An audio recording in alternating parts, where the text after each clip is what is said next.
Introductory press conferences happening all around the NBA. Trailblazers took to Twitter to introduce their newest acquisition, cash considerations. Considerations told the media, quote, "This trade is a blessing. I'm ready to grind, Rip City. I think I can make an immediate impact out on the floor." Meanwhile, the Bulls considerations, we have our own Mark Shanowski here. You can't go wrong with a bag of cash, I always say. Unbelievable. And the Bulls sold one pick, but their big move was the trade of Jimmy Butler, the drafting of Lauri Markkanen.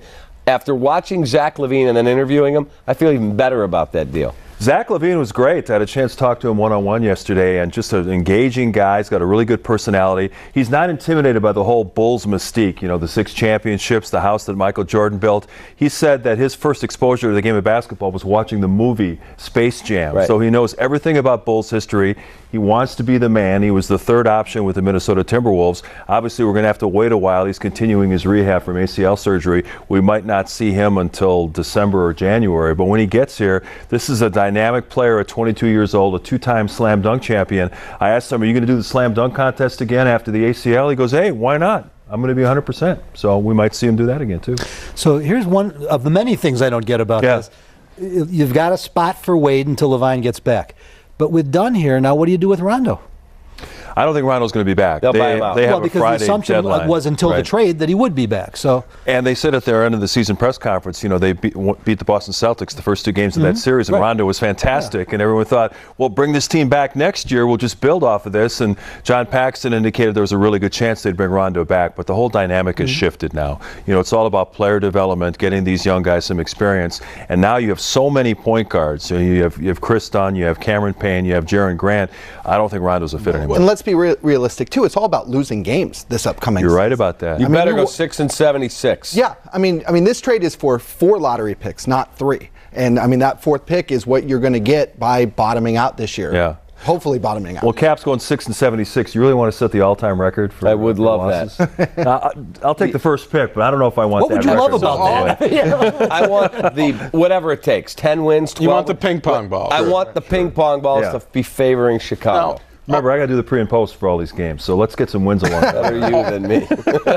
You had a few bad years with the Cubs, yeah. All that said, knowing that, you know, they want to lose, they're probably going to lose, what does development look like for this organization now? What should we look for with particularly Markkanen? Well, what you have to do is you have to identify which guys have the potential to be frontline starters. I'm not saying all-stars, but guys who can get the job done in the NBA and get you to the playoffs. They're intrigued by Markkanen, you know, a stretch 4, only 20 years old. They think he can develop to be a player. I think LaVine is a potential all-star, and they also like Chris Dunn. He was a guy they were very high on in the 2016 draft. So you got to find out, what do you have in Denzel Valentine? What do you have in Bobby Portis? They're going to bring Niko Mirotic back. Does he have potential long-term? So they're going to have to find a way to rotate 8 or 9 guys and see which guys stick. Phil Jackson, gone, fired this morning. This is 2 weeks after they picked up his option for $24 million. Both sides had a chance to walk away from that. You know, you think if James Dolan was unhappy with Phil's performance, which he had every right to be, they could have just walked away and not been on the hook for that money. But both sides opted in to continue this project, even though Phil was an abysmal failure. He was a great coach, a Hall of Fame coach, 11 championship rings. But he was overmatched as an executive. He didn't want to travel. He didn't want to put the time into scout prospects. He just was a disaster. Plus, he wanted to force an outdated offense, the triangle, onto 2 different young coaches, Derek Fisher first and now Jeff Hornacek. And Hornacek in particular kind of chafed at that. He wanted to run his own system. He played a fast-paced offense in Phoenix. He wanted to bring that to New York, and Phil's like, no, you got to run the triangle. Even up to the last week with the draft, they took Frank Ntilikina from France. The coaching staff would have rather had Dennis Smith Jr., who's a dynamic scorer. Now they've got a guy they drafted just because he fit the triangle. So, Mark, back to the Bulls for a minute. How do you, I mean, I get that Mirotic is the 21st century, you know, Tony Kukoc or whatever, but you can't wish. Yeah. You can't have him and Markkanen on the floor at the same time, can you? You can't develop them both at the same time, can you? Well, right now they have a gaping hole at the 3 spot with Jimmy being traded. They do not have a classic small forward on the roster as of this point. Their 3 options would be Nico, who's not a 3, but he may end up playing that position, Denzel Valentine, who's undersized, or Paul Zipser, who played some at that position last year, but really isn't suited for that either. So I think that Nico's going to get some minutes at the 3. Markkanen and Bobby Portis will split time at the power forward. The other thing about that too is that is a very clever way to tank games. Sure. Isn't it? Is you're trying new things. You know, you're putting a guy out of position, but hey, maybe he can do it. But hey, you know, if he doesn't, we just lost 10 in a row. Drat. Well, it is a situation where that's where the Dwayne Wade thing is going to get very interesting, because having Dwayne on the roster is going to maybe allow them to win 5, 6, 7 more games that maybe in the bigger picture you don't want to win. So I think Dwayne will be here to start the season, but I think as we get closer to the All-Star game and the trade deadline, maybe those buyout talks will start. Real quick, Chris Paul traded to the Houston. 2 years ago, everyone said James Harden, the worst teammate in the league. Now it's, I want to go play with him. You know, Daryl Morey, the Rockets GM, is a mad scientist. He's one of the guys that brought analytics into the NBA, and he's made a lot of interesting roster moves. He's not afraid to say, you know what, we messed that up. Let's try something different. And he said last week, I've got something up my sleeve. We're not afraid of the Warriors. They're not unbeatable. And he wants to get into a 3-point shooting contest with Golden State in a playoff series down the line. Chris Paul is one of the, quality point guards we've seen in the NBA over the last 12 years. But he's never been beyond the second round of the playoffs. And now James Harden had his best year as a point guard. Now he's got to play off the ball again. So it's going to be interesting to see how that works in Houston. And by the way, Robin Lopez, back to him for a second, his number is no longer his number. His number got jacked. Yeah, Zach LaVine posed with the number 8, which Robin Lopez wore last year. Of course, LaVine wore that with the Minnesota Timberwolves. I don't know if there was some behind-the-scenes negotiation. We haven't got to the bottom of that. Either that or Pax told him, don't worry, he's not going to be here anyway. Yeah, that's what I think it was. How many Disney figurines did he get? That would be a good trade, because that's a big thing in the Lopez family. So I don't know what the price was, but somehow Zach LaVine's already sporting the jersey number 8 after less than a week in Chicago. And by the way, he said he looked out his hotel room and he went, wait a minute, I went to UCLA. I know the Pacific Ocean. What ocean is that in the middle of the country? He thought Lake Michigan was ocean. It is kind of ocean caliber. He said, I've never seen a lake that big. Yeah. Thanks for being here. All right, thanks. All right, don't forget Carlos Rodon makes his 2017 debut tonight on CSN+. Coverage begins 6:30 on White Sox Pregame Live with Chuck Garfien, Belton, Bill Melton, and Scotty Pods. And Jason Benetti and Steve Stone have the call at 7. All weather permitting. We've got some rain outside. But we've defined our direction. John Paxson saying the direction is defined for the Chicago Bulls, and the youth on display yesterday at Advocate Center with the package the Bulls received from Minnesota and the draft as part of the Jimmy Butler trade. One of many topics we got to discuss with our first guest of the evening, Brooke Weisbrod, who's here from ESPN, one of their basketball analysts, at Brooke Weisbrod on Twitter. And you guys go back a while from your radio days. She's like together. My sister, man. Right, I got to get some, at least like one good story about JP. Anything from his radio days that you can share? Well, I knew about Jarrett Payton, of course, the name, but I don't know if you expect the amount of energy that he actually brings when you see him. Like, it could have been 6, 7 in the morning. He might sprint down the hall.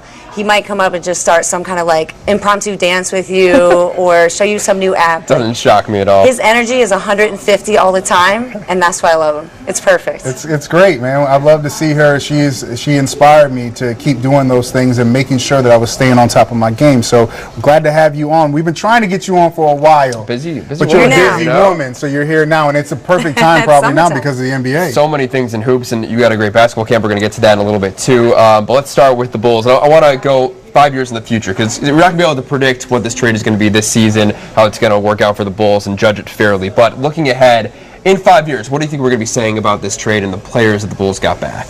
Well, I know the response from a lot of fans has not been, they're not excited. And I think I would ask them to consider what could the future of this team be if the chemistry was great, if we didn't have the injuries that Bulls fans have been dealing with for the past 5 years, 6 years. So think about if the major components can be together, this team likes each other.